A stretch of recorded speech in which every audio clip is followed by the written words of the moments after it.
Bom dia, bom dia. Vamos lá, vamos começar uma live.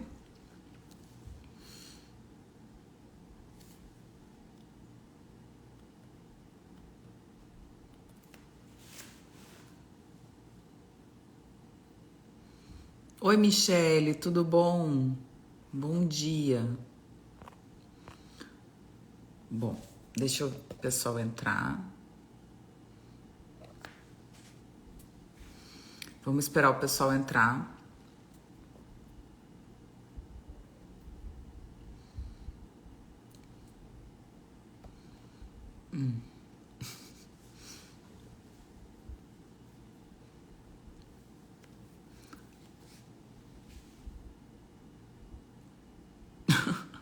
Vamos lá. Bom, então hoje a gente vai falar um pouquinho de pólipo. Esse foi o assunto que eu escolhi. Eu vou deixar o pessoal entrar. Alex, tu fugiu de mim, Alex. A gente precisa marcar uma live.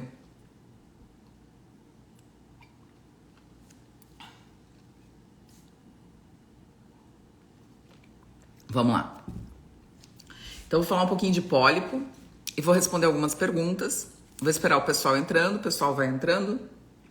E acho que vai ser interessante a gente conversar um pouquinho. Mande essa live para todas as pessoas que você conhece, enfim. Acho que vai ser bem interessante. A gente vai falar sobre um assunto que realmente as pessoas têm interesse em saber, né? Que é a questão dos pólipos. E acho que falar sobre pólipo traz muita reflexão, principalmente para o estilo de vida. Good morning, honey. I look like a Brazilian today.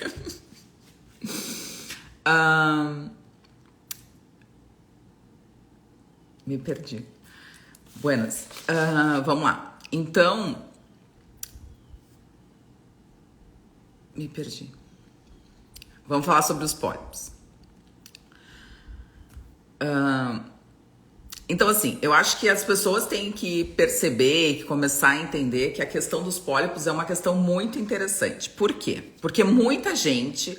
Eu fiz um post, acredito que recentemente, sobre a questão dos pólipos, né? Na verdade, sobre a questão da colonoscopia e sobre a questão das lavagens intestinais e o quanto isso influencia no aparelho digestivo, na microbiota, na disbiose. E as pessoas começaram a falar, porque a gente não pode fazer colonoscopia, porque vai ser proibido fazer colonoscopia, porque a gente não precisa mais, enfim, a colonoscopia é um método muito agressivo, muitas vezes a gente tem como evitar a colonoscopia, enfim. E aí várias pessoas colocaram assim, que faziam a colonoscopia de rotina porque elas tinham pólipos e que o médico orientava que a cada 3 anos se fizesse a colonoscopia para a retirada dos pólipos.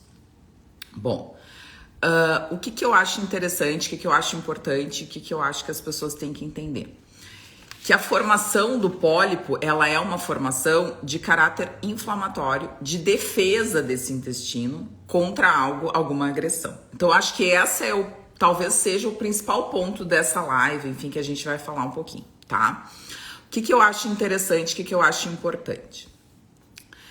Que quando a gente vai analisar o passado, quando a gente vai ver trabalhos com tribos maçais, com tribos de pessoas, de caçadores e coletores, a gente vai entender que eles não tinham câncer de cólon. Eles não tinham pólipos, eles não tinham doenças intestinais. Por quê? Porque essas civilizações, essas pessoas que viviam comendo, enfim, alimentos sem processamento, alimentos sem nenhum tipo de conservante, de estabilizante, de corante, de emulsificante, sem nenhum tipo disso, eles não tinham contato com esses agentes, que as pessoas dizem que podem ser normal, que os cientistas dizem que existem níveis toleráveis para isso, mas a gente não sabe. Mas a gente tem que entender que o nosso intestino não foi feito para entrar em contato com essas substâncias. Nosso intestino não foi feito para entrar em contato com substâncias estranhas. Isso é muito importante que se diga, isso é muito importante que se veja, isso é muito importante que se observe. Por quê? Porque muitas vezes as pessoas têm essa ideia de que, eu não vou comer feijão, eu não vou comer soja, eu não vou comer arroz. Isso eu não tenho certeza, e eu acho que a literatura também não tem certeza. Ontem eu estava lendo um artigo do próprio da Harvard, eu gosto de ler as coisas de Harvard, porque eles falam que tem que falar e ao mesmo tempo a ciência não chega nesse ponto. Mas ontem eu estava lendo sobre antinutrientes, porque eu tenho uma paciente que tem um exame de sensibilidade alimentar com muita restrição a antinutrientes. E uma coisa que eu entendo, e que eu não sei se vocês concordam, vocês estão chegando aqui na live agora, eu acho que é legal a gente conversar sobre isso.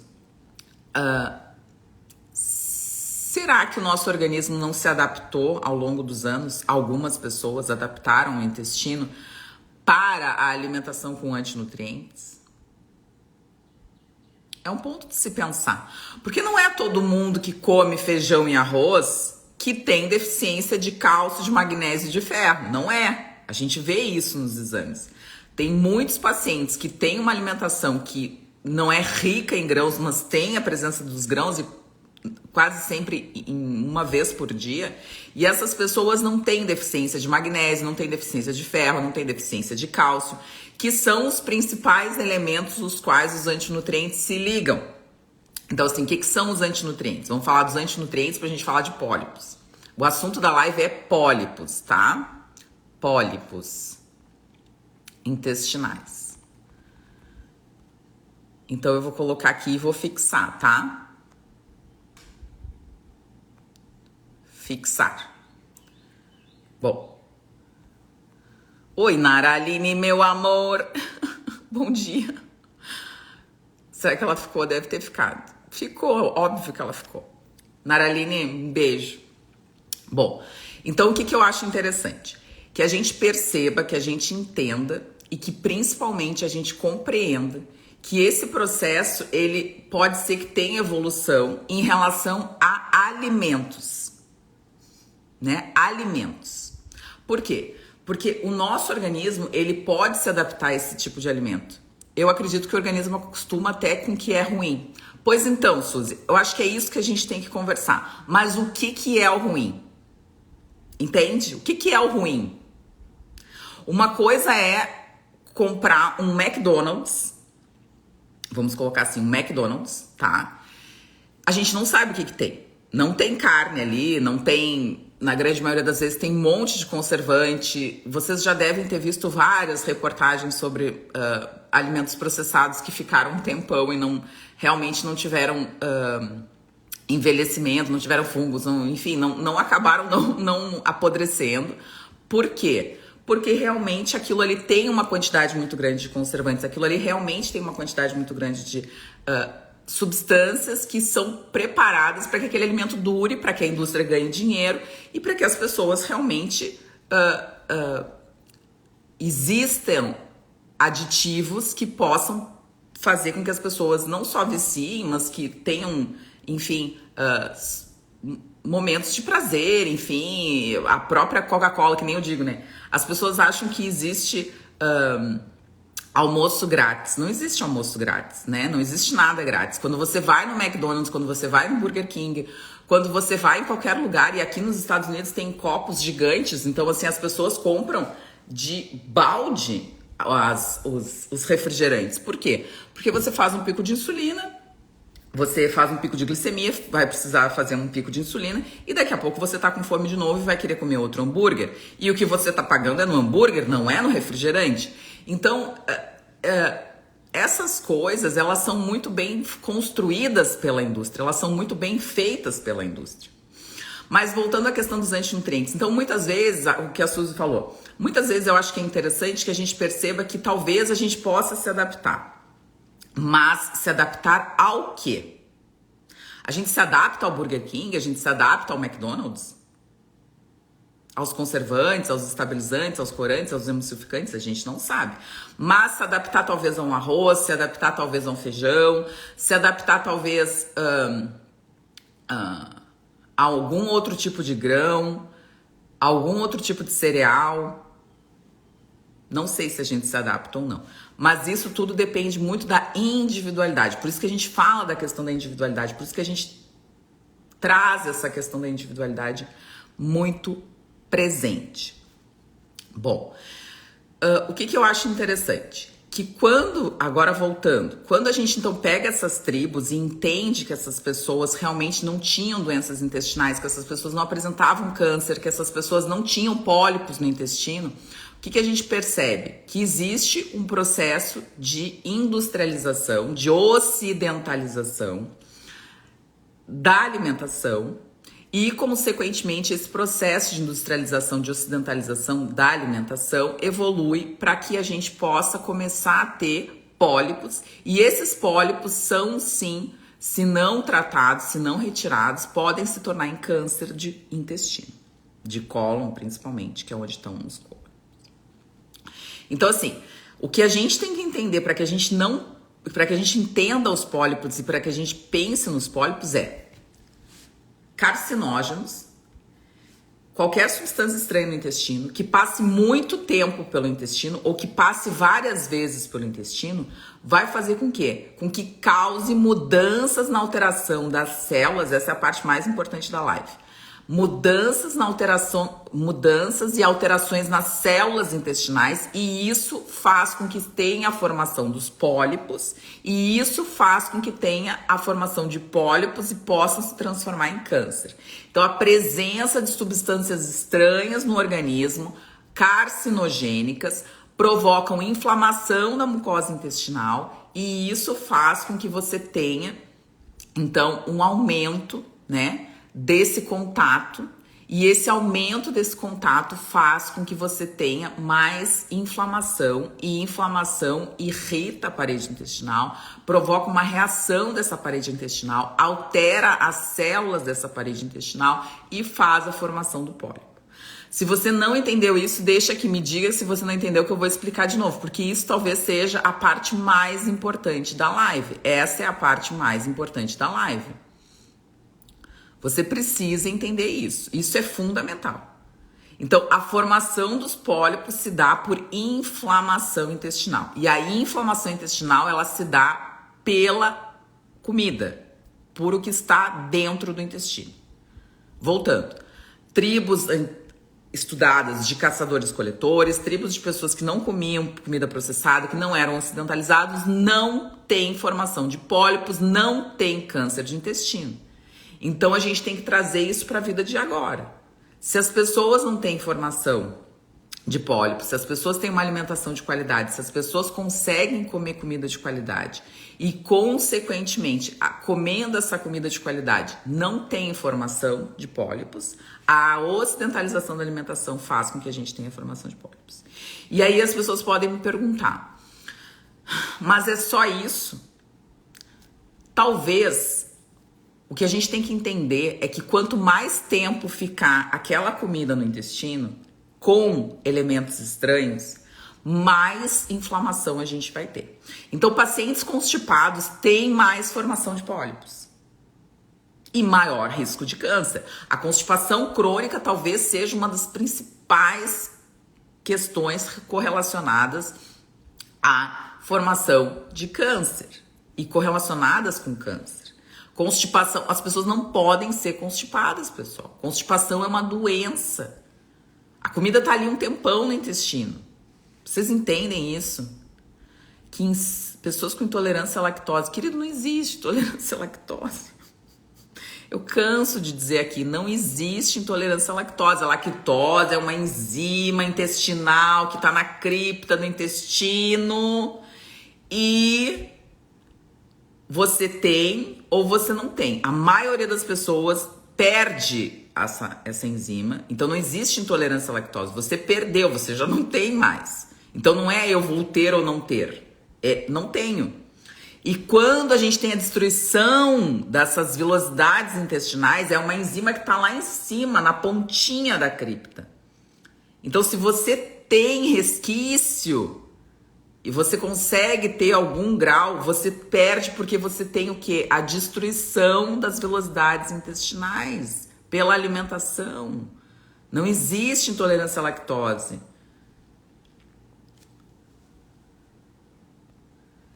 Bom, mas esse não é o assunto da live. Que insiste em comer derivados através de remédios paliativos pode ocorrer pólipos. As substâncias cancerígenas, elas são, na grande maioria delas, substâncias artificiais.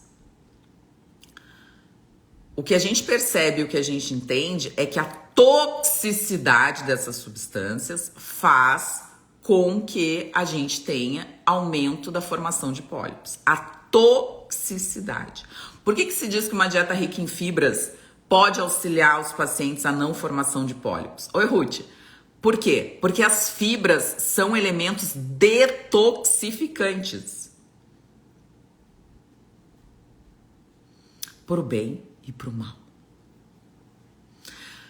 Não existe almoço grátis. Se você tá comendo uma dieta rica em fibra, as fibras, elas têm uma quantidade de antinutrientes. Então, talvez você absorva menos, mas também absorva menos toxinas.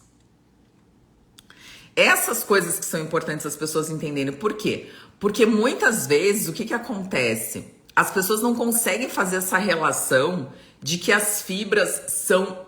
Elas acham que fibra sempre é bom, e fibra nem sempre é bom, né? Na última live eu falei sobre fibra e sobre constipação intestinal. O que a gente aprende na faculdade de medicina, e entrou um colega meu muito querido aqui na live, e ele pode ser que concorde comigo, é que pessoas constipadas devem tomar água e comer fibras. E ponto, vai pra casa, um beijo, grande abraço. A gente aprende isso.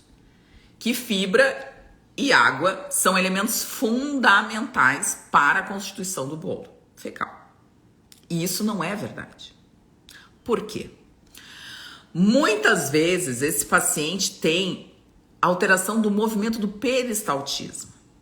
Então, se você encher o paciente de fibra, eu expliquei na outra live, é que nem uma calha cheia de folha. Você tem um cano e começa a cair folhas no seu telhado. E essas folhas vão para dentro da calha. O que acontece? Está chovendo. Se você começar a ter muita folha dentro daquele cano da calha, uma hora vai fazer o quê? Vai entupir, porque tem muita folha. E não vai passar. Porque o diâmetro daquele cano é o mesmo. A distensibilidade dele não é muito aumentada, não tem muito como aumentar. Então é interessante que as pessoas entendam e que as pessoas percebam que é fundamental que se saiba se o paciente tolera ou não a questão das fibras. Isso é muito importante. Por quê? Porque muitas vezes o paciente não vai tolerar a questão das fibras. E se ele não tolerar, ele pode piorar o processo de constipação dele. Por isso que a análise da digestibilidade alimentar é fundamental. Nem todo mundo consegue digerir gordura, nem todo mundo consegue digerir fibras, nem todo mundo consegue digerir carboidratos, nem todo mundo consegue digerir proteína. E aí as pessoas dizem, eu sou constipado, não sei por quê. Você é constipado, não sabe por quê. Porque você tem dificuldade na digestão de algum alimento e aquilo ali pode ficar ali e sobrar para suas bactérias, e você ter desbiose, aumentar a permeabilidade do intestino e você conseguir estar sempre constipado. Por quê? Porque o seu intestino não funciona daquela forma adequadamente, porque você não tem a digestão adequada. Então, é importante entender isso, que nem todo mundo precisa se entupir de fibra, mas as fibras são importantes no processo de detoxificação. Tanto quanto sais biliares. Se seu fígado não funcionar bem e você não tiver uma boa produção de sais biliares, os sais biliares são fundamentais no processo de detoxificação intestinal. Fundamentais. Quem tem baixo sal biliar vai ter dificuldade de detoxificação. Existem formas do organismo detoxificar. E o intestino detoxifica também, porque ele é o órgão talvez que mais toque com as toxinas, junto com a pele. Então, quando você tem esse processo de aumento da toxicidade através da alimentação e talvez uma diminuição da detoxificação por uma dieta pobre em fibras, por uma dieta pobre em fibras e principalmente por redução da quantidade de sais biliares, você pode ter sim esse contato mais exacerbado ainda com a parede intestinal e, consequentemente, você formar e ter essa dificuldade nos seus pólipos. Enfim, uma outra coisa importante que eu anotei aqui, que eu acho que é fundamental que as pessoas entendam, é que assim, nós envelhecemos e esse envelhecimento faz com que a gente tenha mais a formação de pólipos. Vocês já pararam para pensar isso? O envelhecimento causa um maior risco de pólipos. E por quê? Vocês já pararam para pensar nisso?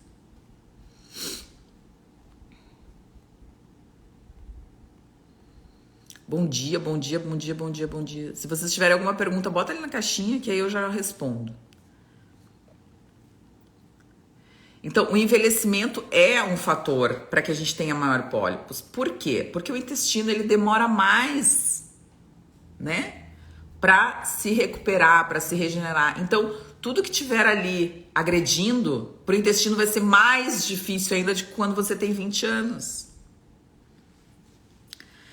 Então, pense, toda formação de pólipo intestinal é um processo inflamatório, consequentemente há uma toxicidade apresentada na luz do seu intestino. Essa é a definição de pólipo, ok? Essa é a definição do pólipo. Se você não entender que o pólipo é formado por o que você come e não pela sua genética, porque a genética não traz toxicidade. O pólipo é uma formação intraluminal dentro da luz do intestino. Existe uma doença que é a doença polipóide intestinal, de polipose intestinal, enfim, tem vários tipos de polipose, que é algo que a pessoa já nasce com aquilo ali e é algo sim genético. Mas esse pólipo único, céssio, que tá lá no sigmoide, que tá lá no cólon descendente, não é genético, pessoal. Não é genético. Isso é uma reação do seu intestino às toxinas que você come, que você coloca para dentro do corpo. Tanto que aumentou a quantidade de casos de câncer de cólon depois dos shots. Por quê? Porque é tóxico, porque as pessoas estão doentes pós-shots.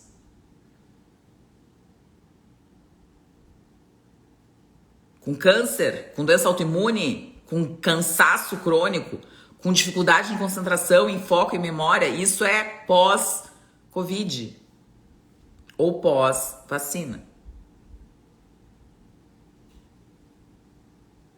Numa discussão numa live do Dr. Francisco, ele falou isso com o Zimmermann e eu concordo plenamente. Talvez, pacientes que fizeram a vacina ou que tiveram Covid longo tenham que fazer uma colonoscopia. Sim, que tenham hábitos porcos, né? Que tenham um estilo de vida ruim. Por quê? Porque a gente vai detectar mais cedo o câncer. Então, é interessante entender isso, é interessante que isso fique na cabeça. Os pólipos são formados pela toxicidade aumentada no intestino. Ponto. Então, a gente avalia isso, melhora isso e cura isso, para que não se forme. Você tem que tirar o pólipo, ok? Mas o que você irá fazer para não ter mais pólipos? Não é uma colonoscopia em 3 anos. É isso que vocês têm que entender. Colonoscopia não previne câncer. Detecta. O que previne câncer é um estilo de vida.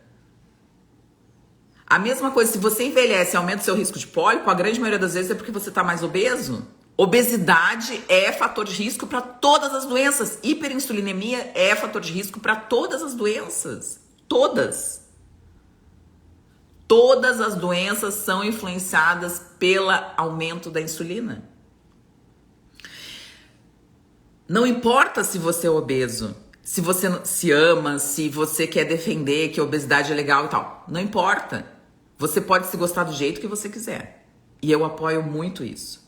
Só que você traga os seus exames normais. Obesidade só pode ser considerado algo bom se o paciente tiver exames normais. E os pacientes não têm. E eu não tô falando de colesterol. Eu tô falando de inflamação crônica de baixo grau. Eu tô falando de curva de insulina. Porque não adianta você fazer uma insulina de jejum. Insulina de jejum não conta pra nada. Insulina de jejum é café com leite. O que importa é o quanto o seu pâncreas está sendo exaurido quando você tem um excesso de açúcar no sangue. Quanto que ele está precisando trabalhar? Quantas vezes mais ele está precisando trabalhar? Por isso que a curva de insulina é tão importante, por isso que a curva insulinêmica é fundamental. Porque naquele teste de glicose, você vai tomar um pouquinho de glicose, que nem o teste oral de tolerância, e você vai ver em 60 e 120 minutos quantas vezes o seu pâncreas trabalhou a mais para tentar colocar aquela glicose para dentro da célula, porque a insulina é um sistema de chave e fechadura.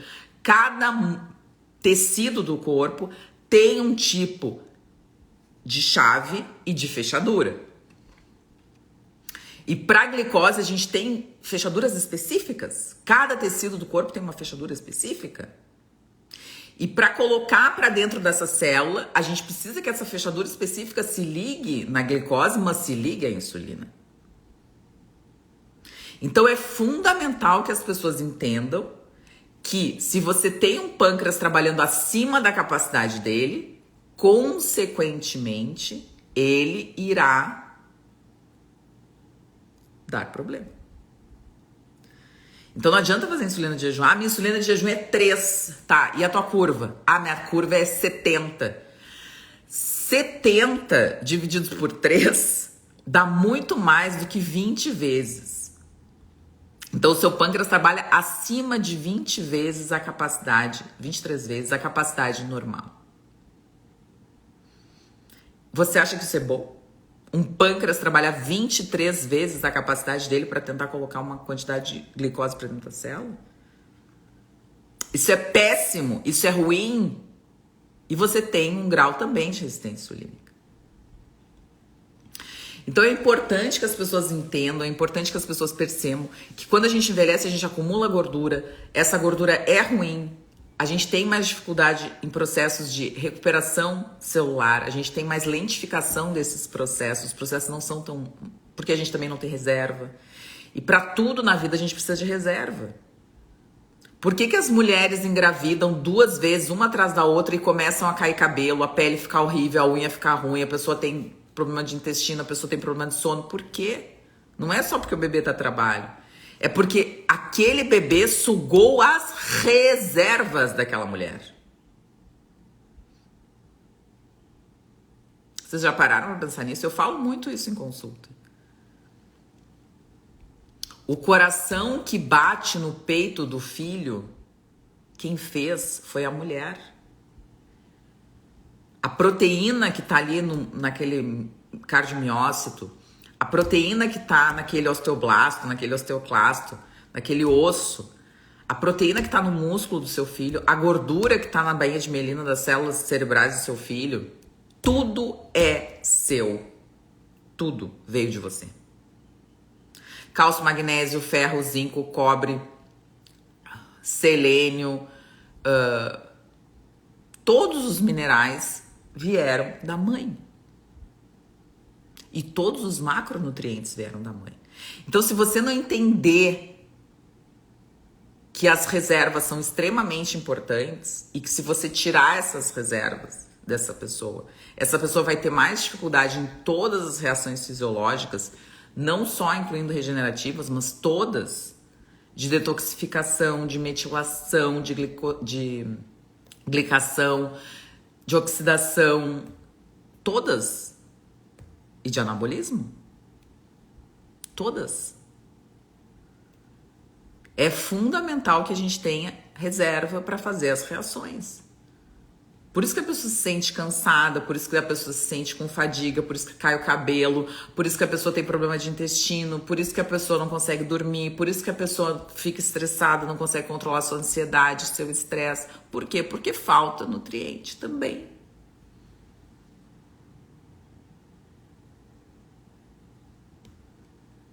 E existe essa individualidade, como eu falei no início. Muitas pessoas comem arroz, feijão, lentilha, grão de bico, ervilha, arroz integral, aveia, o que vamos botar aí? Enfim, coisas cruas, cozidas, legumes, verduras, muita gente come e não tem deficiência nutricional. E eu conheço gente que só come carne, ovo, leite e tem um monte de deficiência nutricional. Por quê? Porque não existe fórmula mágica, não existe fórmula pronta. Existe, sim, uma individualidade. E essa individualidade precisa ser respeitada. Se você não respeitar a sua individualidade, você nunca vai chegar a lugar nenhum. Você não vai se entender. E, consequentemente, você não vai entender seu corpo. Por que algumas pessoas têm baixa vitamina B12 e comem um monte de carne? Por que muitas pessoas têm alta vitamina B12 e nem comem carne? Comem pouca carne.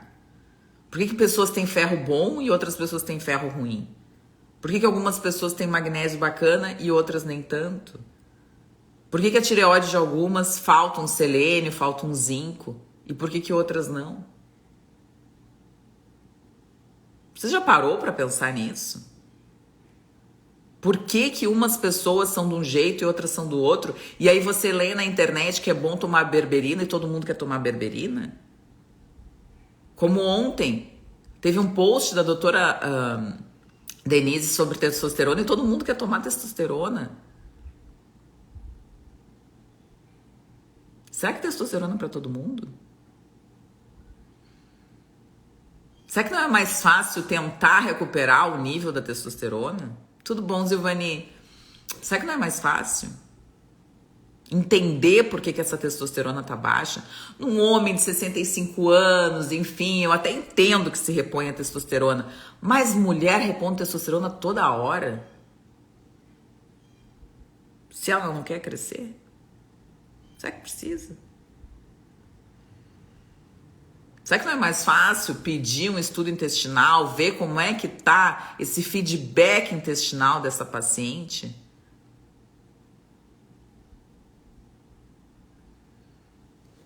Será que não é mais fácil? Entender? Eu tô atendendo uma paciente que eu tô parada nela desde ontem. E essa paciente é uma querida, pensa uma pessoa, gente, boníssima. Melhorou tudo. Fazia cocô uma vez por semana e tá comigo não faz um ano ainda. A gente fez o estudo intestinal, a gente viu que realmente ela tinha uma insuficiência pancreática. Ela agora faz cocô todo dia, sem gases, ainda em horários diferentes, mas não precisa mais fazer força, fazia cocô uma vez por semana, né? Melhorou a alimentação, ainda come arroz com feijão, enfim, mas melhorou bastante a alimentação. Ela é super estressada, tá tomando mais água, dormindo super bem, tá satisfeita com o trabalho, conseguiu mudar de posição no trabalho. Só que ela mantém uma queixa, que é a única queixa que eu não consegui resolver. Meu pai amado. E aí eu pedi um estudo profundo hormonal. Porque a última coisa que eu faço é a avaliação hormonal. As pessoas querem começar pelos hormônios e eu não começo pelos hormônios. Eu começo pelo básico, que é a comida. Então, eu melhorei tudo nela, tudo, menos uma coisa, a queda de cabelo. Ela continua com... Não é muita, tá menos do que tava, mas ela passou a mão, eu peço pra passar a mão, às vezes quando o paciente tem queda de cabelo, eu peço pra ele abrir o cabelo e passar a mão e ver quantos fios saem e me falar. E ela tinha 4. E eu falei, continua com queda de cabelo. E aí eu pedi todos os hormônios salivares que eu peço. E ela veio com um DEA muito alto e um SHBG baixo. E aí eu fiquei pensando, eu falei, Senhor, Senhor, Senhor. É aí que tá a causa dela. O DHT é normal, tá? Se você não sabe o que são essas coisas, não importa. Fique tranquilo. Mas o que acontece? A gente só produz SHBG... O SHBG é a globulina, a proteína transportadora dos hormônios sexuais, se a gente tem um fígado bom, se a nossa insulina é baixa e se os outros hormônios estão em harmonia, como cortisol, como hormônio da tireoide, enfim. Se esses hormônios estão em harmonia, a gente consegue produzir a SHBG bem. Se não, a gente não consegue. E aí o DEA aumenta, e foi o que aconteceu com ela. E o DEA aumentado, não só o DEA e o S-DEA, que são o sulfato de DEA, que é o ativo, e o DEA, mas o SHBG baixo são causas de queda de cabelo.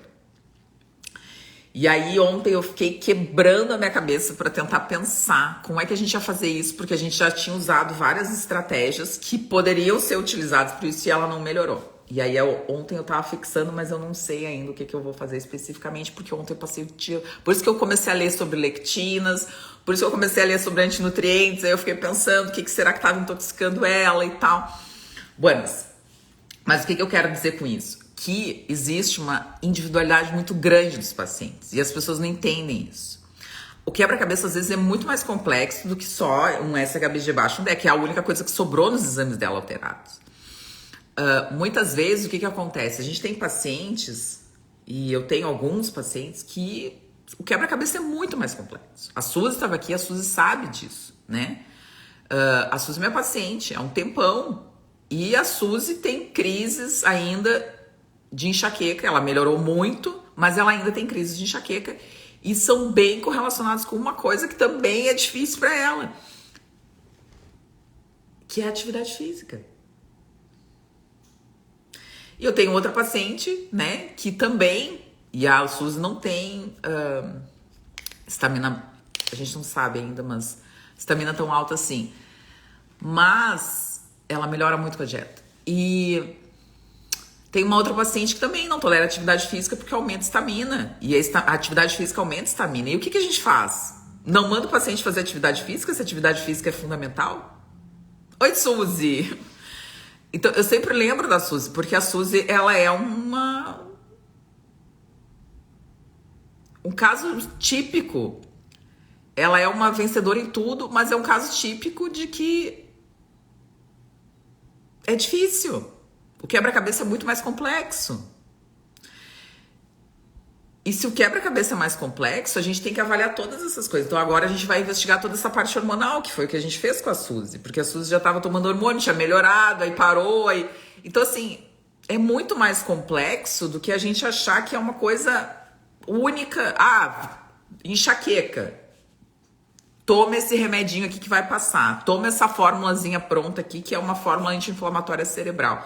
E vai passar? Não vai.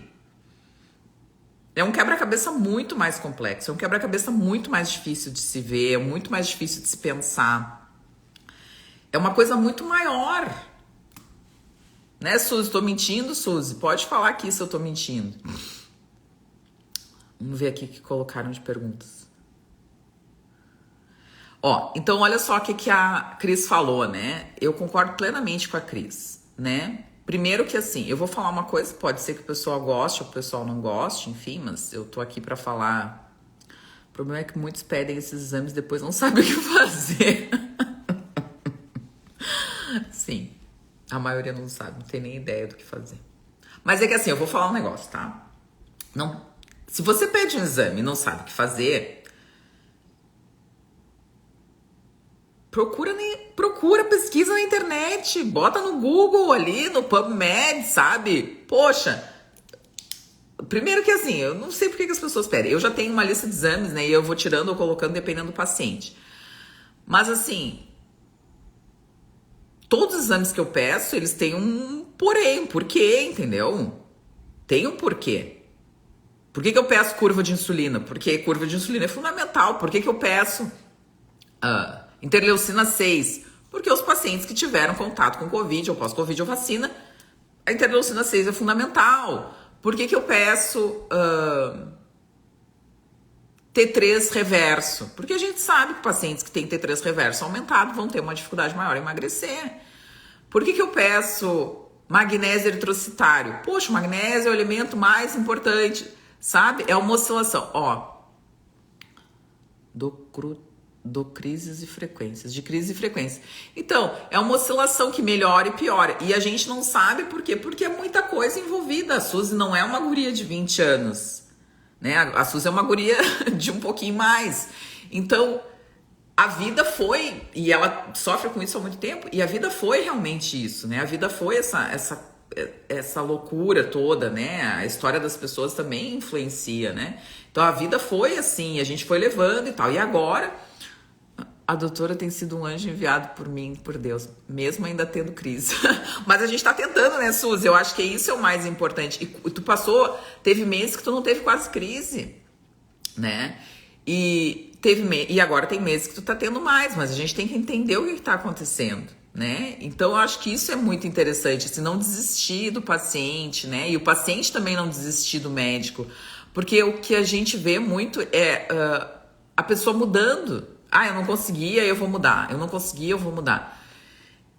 Semana passada atendi uma moça que eu acho que eu tinha atendido há uns 3 anos atrás. Ela ficou uns meses comigo, não ficou um ano. E aí ela voltou em consulta semana passada. E ela disse, porque eu não consegui lhe abandonar, doutor, porque eu já fui em outros médicos, porque os outros médicos não abordam que nem a senhora, porque quando eu tava com a senhora eu melhorei, depois eu piorei. E aí eu falei, por que tu foi em outro médico? E ela disse assim, porque eu sou sempre assim, eu sempre me saboto, eu sempre quero outras coisas, eu nunca quero o melhor pra mim. E aí eu falei, tá tudo certo, amor, tá tudo certo, eu não fico chateada. Eu fico chateada quando o paciente não faz. Eu vou contar uma coisa que aconteceu essa semana também. Ai, eu não posso, eu tenho que terminar a live. Eu vou falar essa pergunta da Cris.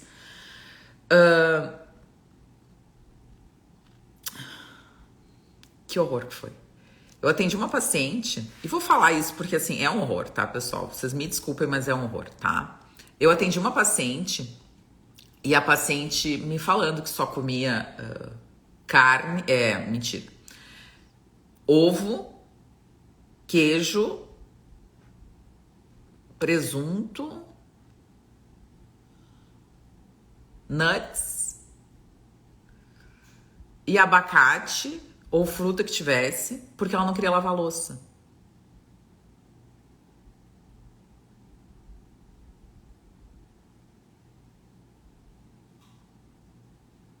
Chupa essa manga. Ela não queria lavar a louça. Eu perguntei, por que tu não faz uma abóbora, uma mandioca, uma beterraba, uma couve, uma salada de alface? Por que você não faz isso? Eu falei. Por que tem uma dieta tão monótona? E a pessoa é muito doente, ela é muito doente. E ela me disse, doutora, porque eu não tenho máquina de lavar e eu não quero lavar louça. Então eu sou como isso. A Mônica disse, tem muita gente assim. Mônica, eu não consigo acreditar. Sinceramente, eu não consigo acreditar. Pra mim é muito difícil. Então, o que eu acho importante? Que as pessoas entendam, que as pessoas percebam, que as pessoas queiram perceber e entender.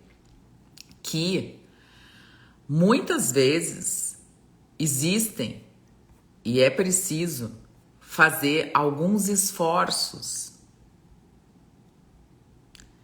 que estão muito além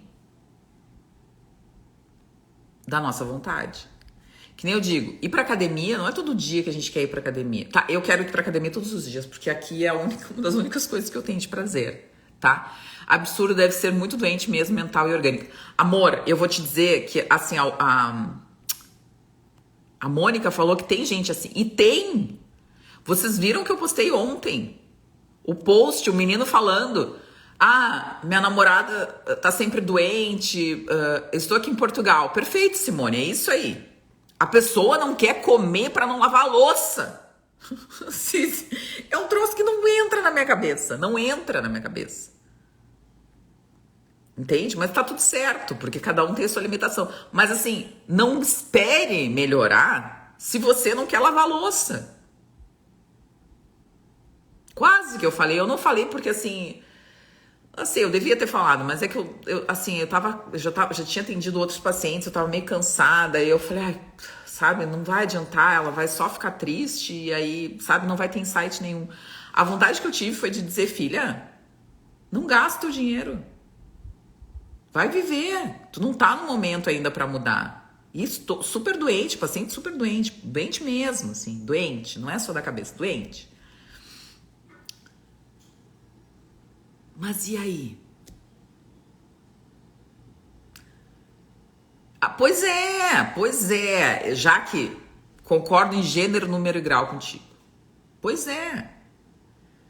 Quero coisas práticas e rápidas. Bom, amor, se tu quer uma coisa prática e rápida, come banana, bergamota, tangerina,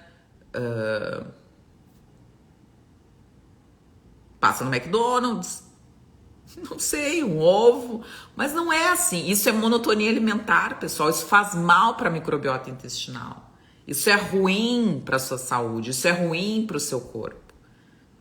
A microbiota precisa de diversidade. Se você quer uma diversidade de microbiota, eu quero muitas bactérias no meu intestino, eu tomo um probiótico. Olha só o raciocínio das pessoas. Toma um probiótico com 30 bilhões de cepas, com 10, 20 tipos de cepas diferentes. Eu quero diversidade na minha microbiota. Mas eu só vou comer ovo, queijo, presunto e nuts e uma banana.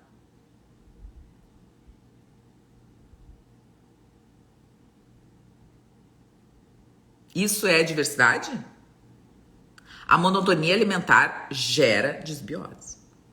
Sinto dizer isso pra vocês. Difícil de tratar. Então, pessoal.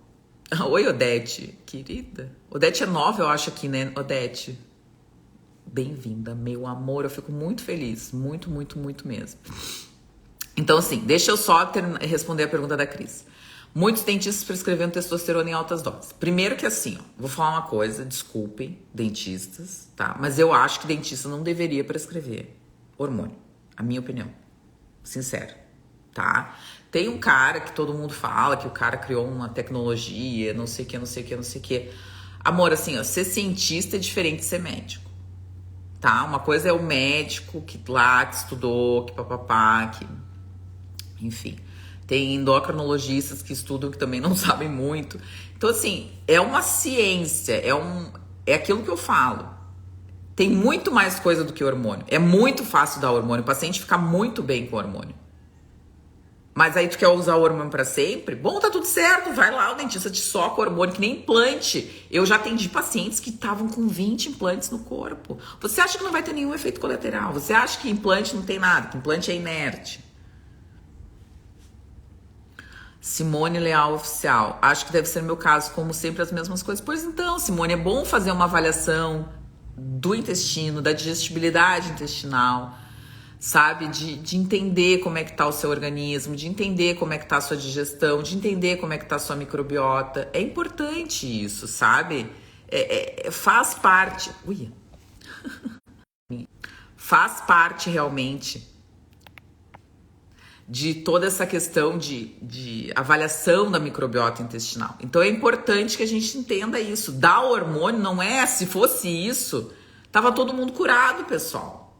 Porque tem muita gente que dá hormônio, muita gente que usa hormônio. E existe uma dose fisiológica de hormônio.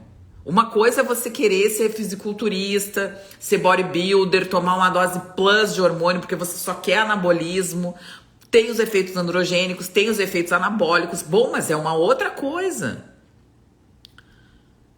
Sabe? É uma outra coisa. É um outro foco. E eu não tô condenando, eu acho bacana. Só que é um perfil de pessoa. Quando você dá uma dose alta de hormônio para uma mulher, quando você faz isso com uma mulher, tirando... A testosterona é um dos principais hormônios da mulher também. As pessoas dizem que não, mas é. Só que por que essa mulher não está produzindo testosterona adequadamente? Alguém fala isso? Então, assim, mas ninguém fala disso, sabe, Cris? O que a gente vê realmente é gente falando, ai, que maravilha, que eu tô dando hormônio e tal. Tem gente que não tem nem noção do que tá fazendo. A maioria não sabe. Que nem eu falei, sabe? Que nem eu falei. Pô...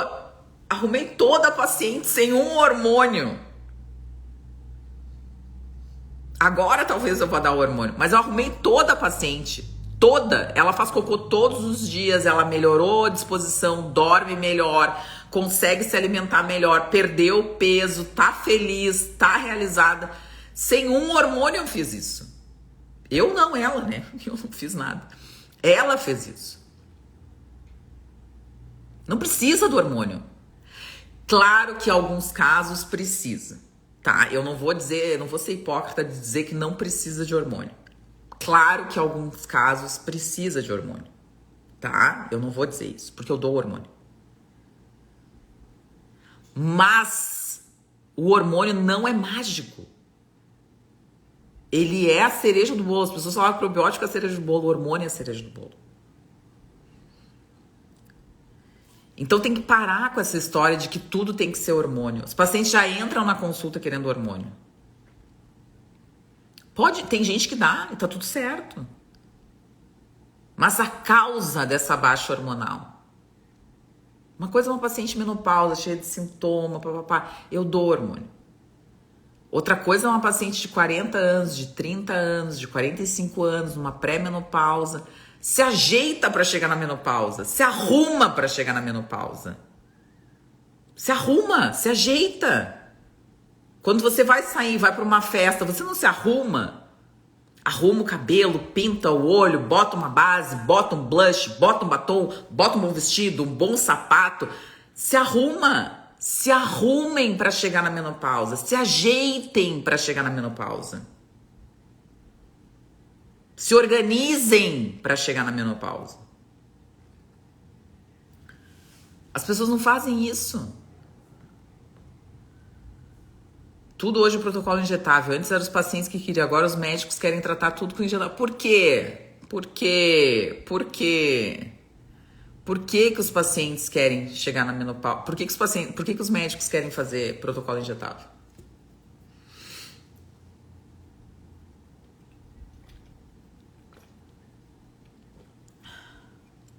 Bom, mas se tu colocou AP Carmo, como será o nome dessa pessoa?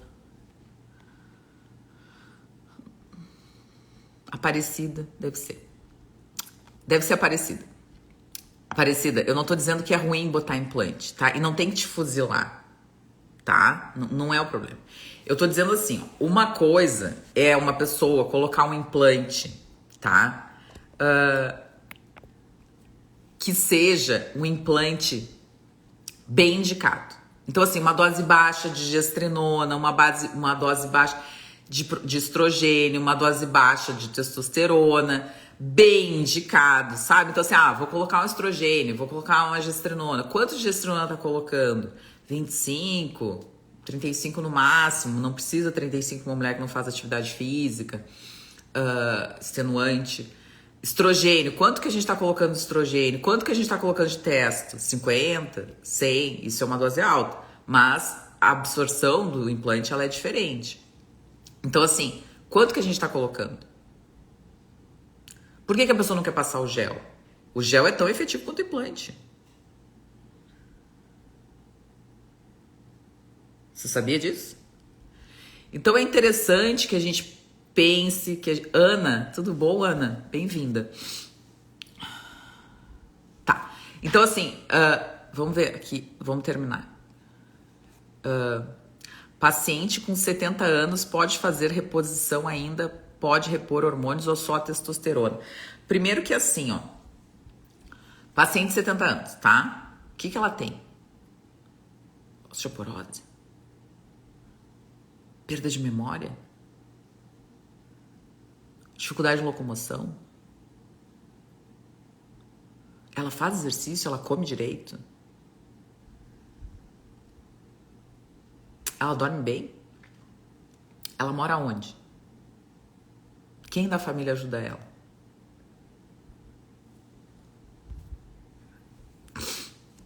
Acho que todas essas coisas são importantes. Eu fico besta com a coragem do povo de tomar tudo. Se tu fica, Maria Cristina, imagina eu que atendo gente que toma protocolos, que cria na própria cabeça. Eu atendi uma paciente, acho que faz umas 2 semanas, tá? 3. Uma pessoa completamente... E aí a pessoa tomava. Ela ia em vários médicos, agora eu peguei ali, e cada médico dava um suplemento. E aí o que ela fazia? Ela tomava. Então ela tomava 25, 26 suplementos e ela não sabia nem pra que ela tava tomando. Aí ela veio pra eu organizar, que eu que sei de suplemento, que eu que ia organizar. E eu falei, gata, eu nem sei porque tu tá tomando tudo isso. Então não tem como eu organizar o que eu não sei pra que serve.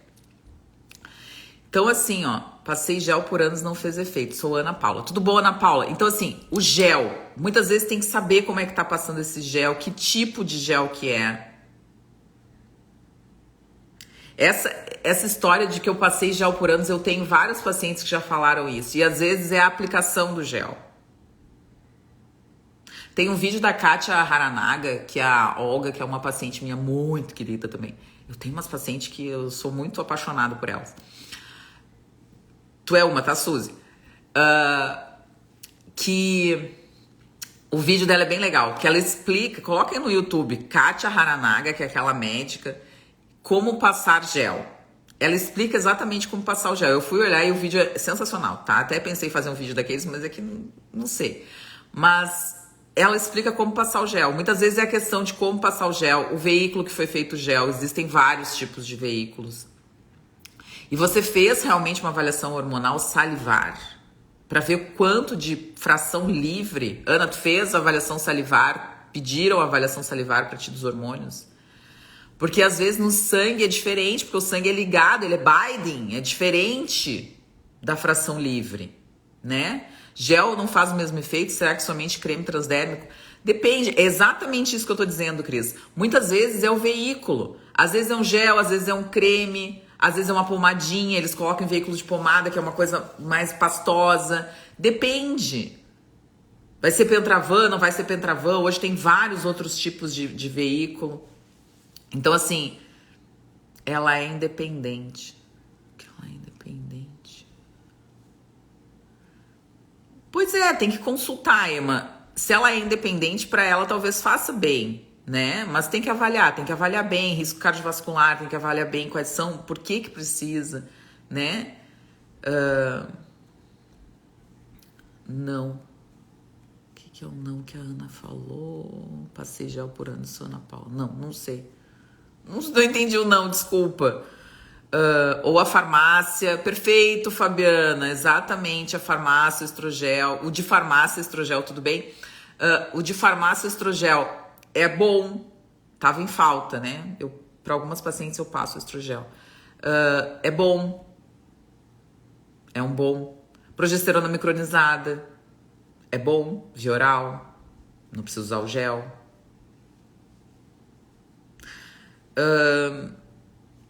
São várias variáveis. São muitas variáveis. Infelizmente, planos não cobrem exames salivares. Tá, amor, mas é aquilo que eu falo. É investimento na tua saúde. E tu não vai fazer exame salivar toda semana, todo mês. Entende? É investimento na saúde. Quantas pessoas gastam 30, 50, 100 mil reais para fazer plástica, para fazer preenchimento? Quantas pessoas eu conheço? Eu tenho muitos pacientes que já gastaram mais de 20, 30 mil em harmonização facial. Gastam 20, 30 mil em cirurgia plástica. Gastam R$1.000 numa progressiva dos cabelos, numa luzes. E aí tu não pode gastar para fazer um exame? Que é um exame que tu vai fazer? Para saber como é que tá? Eu sou a menopausada perdida, faço TRH, acredito eu, né? Já fiz esteroscopia cirúrgica após o uso do implante.